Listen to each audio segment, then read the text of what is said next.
Bismillahirrahmanirrahim. Assalamualaikum warahmatullahi wabarakatuh.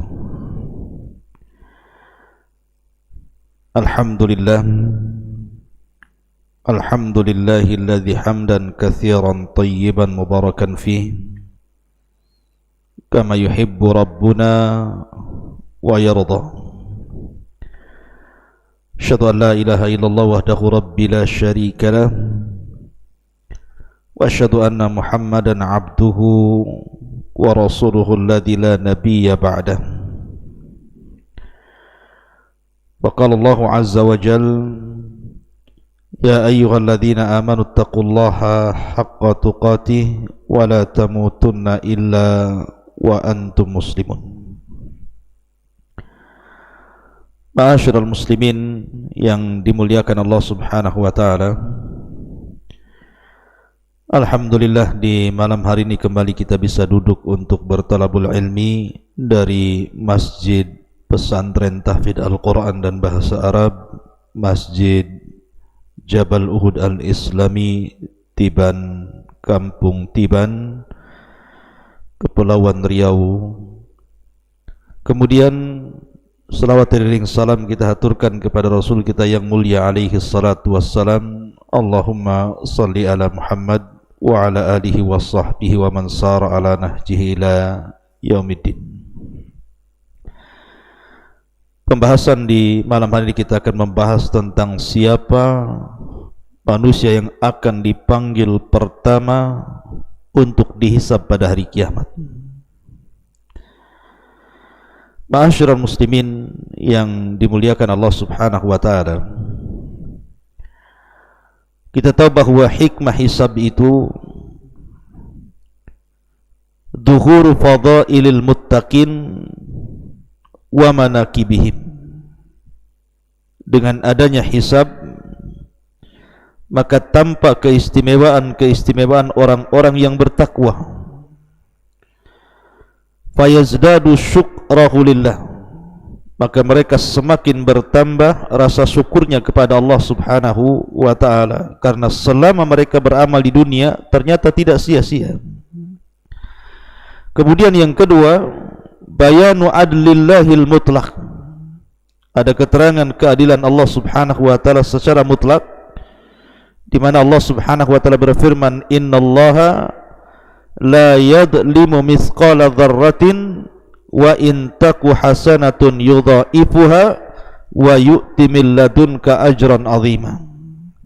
Sesungguhnya Allah Subhanahu wa taala tidak akan menzalimi walaupun sebiji darah. Jika engkau mendapatkan atau memperoleh kebaikan, maka akan dilipat gandakan dan akan diberikan kepadanya pahala yang sangat besar. Artinya dengan adanya hisab, Allah ingin menunjukkan keadilannya. Ma'asyiral muslimin yang dimuliakan Allah Azza wa Jalla, kita tahu bahwa manusia dalam masalah hisab ini terbagi menjadi 3 kelompok. Sinfani la yus'alani anil amal. Ada 2 kelompok tidak akan bertanya atau tidak akan ditanya soal amalan. Mereka adalah al-anbiya, para nabi. Para nabi tidak akan ditanya soal amalannya. Kemudian yang kedua, wal musyrikun, orang-orang musyrik. Karena para nabi langsung masuk surga tanpa hisab, dan orang-orang musyrik langsung masuk neraka tanpa hisab. Kemudian kelompok yang ketiga adalah kelompok yang ditanya soal amalannya, dan mereka orang-orang yang beriman dan juga orang-orang fasik. Makanya Allah Subhanahu wa taala mengatakan, wala yus'alu an dzunubihimul mujrimun, dan tidaklah ditanya tentang dosa-dosa mereka orang-orang yang berbuat kejahatan. Fa yauma idzin la yus'alu an dzambihi insun wala jan, pada hari itu tidak akan ditanya soal dosa manusia dan jin. Tapi dalam ayat yang lain, fala nas'alanna alladziina ursila ilaihim wala nas'alannal mursalin, sungguh kami akan bertanya kepada orang-orang yang diutus kepada mereka, dan sungguh kami akan bertanya kepada para utusan. Ma'asyiral muslimin yang dimuliakan Allah Azza wa Jalla, pembahasan kita, lalu siapa orang yang pertama kali dipanggil untuk dihisab? Ma'asyiral muslimin yang dimuliakan Allah Subhanahu wa taala, apabila umat Nabi sallallahu alaihi wasallam sudah dikumpulkan di padang mahsyar, mulai daripada orang yang pertama hidup sampai orang yang terakhir mati, mulai sejak zaman Nabi Adam alaihi salatu wassalam sampai orang yang hidup ketika kiamat dibangkitkan, mereka dikumpulkan di padang mahsyar. Maka umat Nabi sallallahu alaihi wasallam adalah orang yang pertama dipanggil untuk dihisab. Jadi walaupun umat Islam adalah umat yang terakhir datang, tetapi umat Islam adalah umat yang pertama kali dipanggil untuk dihisab. Dan dari umat Islam ini ada seorang laki-laki dari kabilah Quraisy, dari Bani Mahzum, yang namanya Abdullah ibnul Abdil Asad. Saya ulangi, ada seorang anak muda dari Quraisy, dari Bani Mahzum, namanya Abdullah ibn Abdil Asad, di mana dia memiliki saudara namanya Al-Aswad ibnu Abdil Asad. Jadi sini ada dua nama, pertama Abdullah ibn Abdil Asad, yang kedua Al-Aswad ibn Abdil Asad. Dua manusia ini Allah Subhanahu wa taala turunkan ayat yang menunjukkan awal orang yang dipanggil untuk dihisab. Allah Subhanahu wa taala berfirman, fa amma man utiya kitabahu bi yamini fayaqulu ha umqra'u kitabiyah inni dhanantu anni mulaqin hisabiyah fahuwa fi 'ishatir radiyah fi jannatin 'aliyah qutufuha daniyah kulu washrabu hani'an bima aslabtum fil ayyamil khaliyah. Adapun orang-orang yang mendapatkan catatannya dengan tangan kanannya, maka dia mengatakan, ha umqra'u kitabiyah, lihatlah, bacalah catatanku ini. Dengan senang dan bangganya dia mengangkat catatannya. Kata para ulama, ayat ini turun kepada Abdullah ibn Abdil Asad karena dia seorang mukmin dan seorang yang beriman, sehingga dia kelak ketika catatan-catatan itu ditebar, kemudian Allah Subhanahu wa taala menyuruh untuk mengambilnya, maka Abdullah ibn Abdil Asad berhasil mengambil dengan tangan kanannya. Maka Allah mengatakan, fa amman utiya kitabahu biyamini. Adapun orang-orang yang mengambil catatannya dengan tangan kanannya, maksudnya Abdullah ibn Abil Asad. Tetapi al-ibrah bi umumil lafzi la bi khususis sabab. Namanya pelajaran dalam Quran itu bukan sebab turunnya yang khusus, tetapi umumnya lafaz.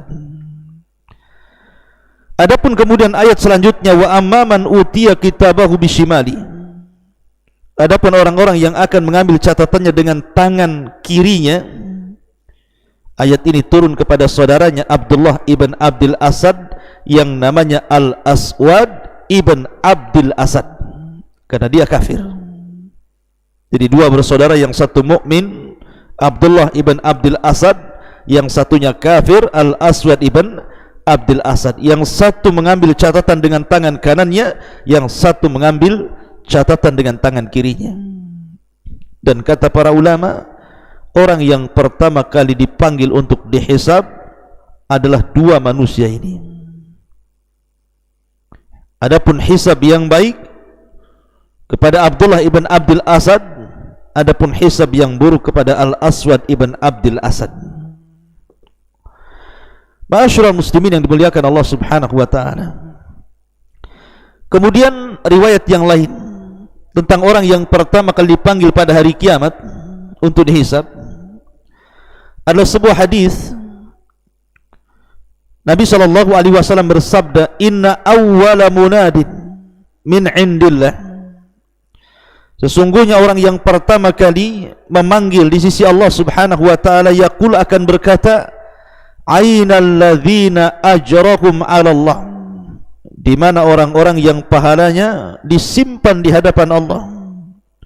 Fayaqumu man afa fid dunya, adapun orang-orang yang suka memaafkan di dunia tiba-tiba berdiri. Fayaqulullah, dan Allah Subhanahu wa taala pun kemudian berfirman, antumul ladzina afautum li bawwa'tukumul jannah, kalian yang sudah banyak memaafkan manusia karenaku, maka kalian berhak untuk masuk ke dalam surga.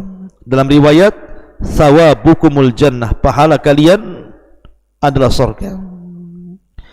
Dan dalam riwayat, idza kana yaumul qiyamah sarakha sarikhun, apabila datang pada hari kiamat akan datang orang yang berteriak dan berteriak, ala man kana lahu 'ala Allahi haqqun falyakum, siapa yang memiliki hak kepada Allah Subhanahu wa taala berdiri. Fayaqumu man afa wa aslah, tiba-tiba orang yang suka memaafkan di dunia dan suka memperbaiki kebaikan manusia, maka mereka pun berdiri. Maka Allah mengatakan, thawabukumul jannah, pahala kalian adalah surga. Maka dalam hadis ini, orang yang pertama kali dihisab, dipanggil untuk dihisab adalah orang yang suka memaafkan manusia, mudah untuk memaafkan manusia, tidak pernah menaruh dendam pada hatinya, tidak pernah menaruh hasad pada hatinya. Walaupun seandainya manusia yang salah kepadanya, dia tetap memaafkannya. Dan itu akhlak yang luar biasa. Makanya di surga itu ada satu pintu namanya bab kadiminal ghaid, bab pintu khusus bagi orang-orang yang menahan hawa nafsunya dan tidak suka marah. Makanya Nabi SAW ketika ada seorang sahabat minta dinasihati, maka Rasul mengatakan, la taghdab, la taghdab, la taghdab, faraddada miraran, la taghdab, jangan marah, jangan marah, jangan marah. Dan Rasul mengulang-ulang kalimat jangan marah. Ma'asyiral muslimin yang dimuliakan Allah Azza wa Jalla, inilah di antara manusia yang pertama kali akan dipanggil untuk dihisab pada hari kiamat. Mudah-mudahan ada manfaatnya. Subhanakallah bihamdika, asyhadu an la ilaha illa anta, astaghfiruka wa atubu ilaik. Allahu ta'ala a'lam. Assalamualaikum warahmatullahi wabarakatuh.